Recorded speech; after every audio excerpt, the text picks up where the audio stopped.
So this is an audio podcast going through Matchday 2 in the UEFA Champions League. I'm not on camera for this, it's just an audio with a few pictures. I'm going to go through the results that happened on Tuesday and last night, the 8 groups. We'll start in Group A, Liverpool at home to Midtjylland. They followed up their win in Amsterdam by beating Midtjylland comfortably by 2-0. They started a bit slow, but once they scored, it was fairly comfortable. The other match, I didn't see any of this. It finished at Atalanta 2, Ajax 2 in Milan. The group stages after the 2 matches, then Liverpool on top with 2 wins, 6 points. Atalanta got 4 points, Ajax 1, and Midtjylland yet to score.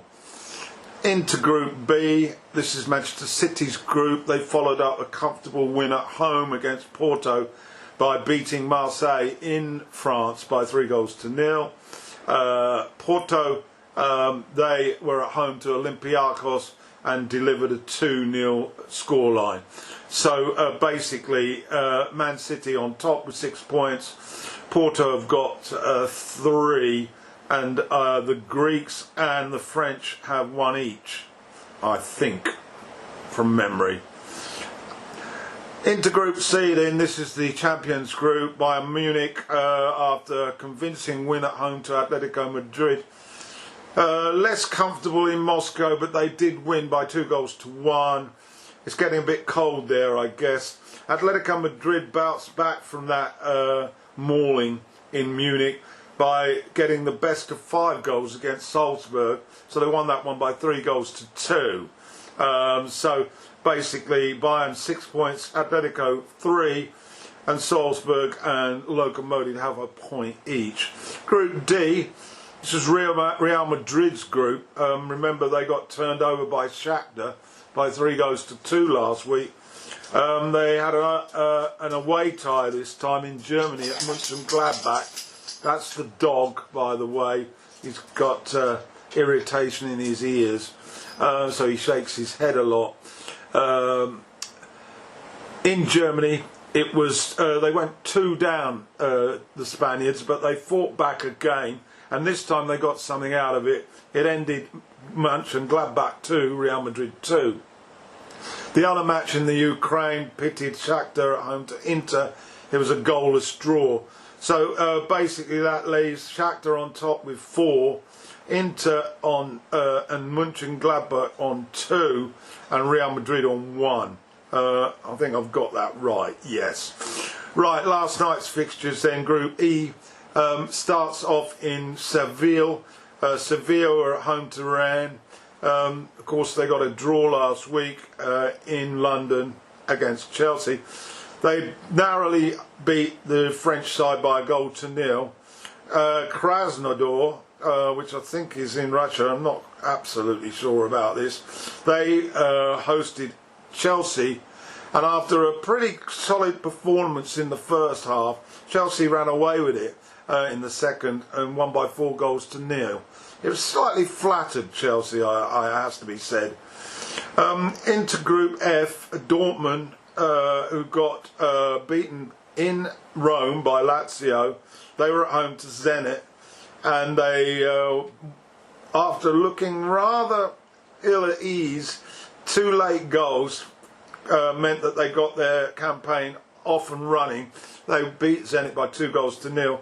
The other match was in Belgium, Bruges against Lazio. It ended 1-1. So Lazio are on top in that group now.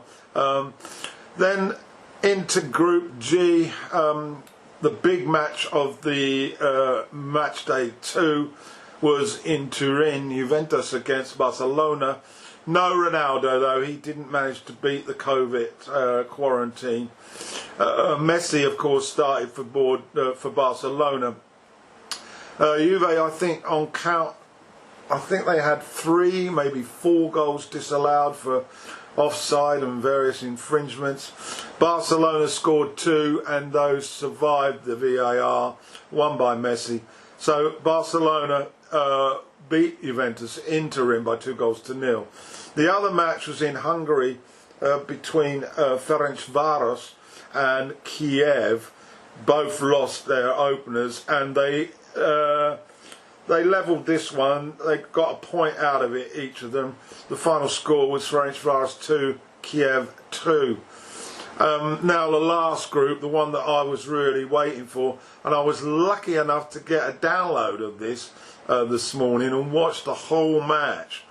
I'm talking, of course, about Manchester United against Leipzig. Now Leipzig, of course, got to the semi-finals of the campaign that was played out a few months back, eventually going down to Paris Saint-Germain.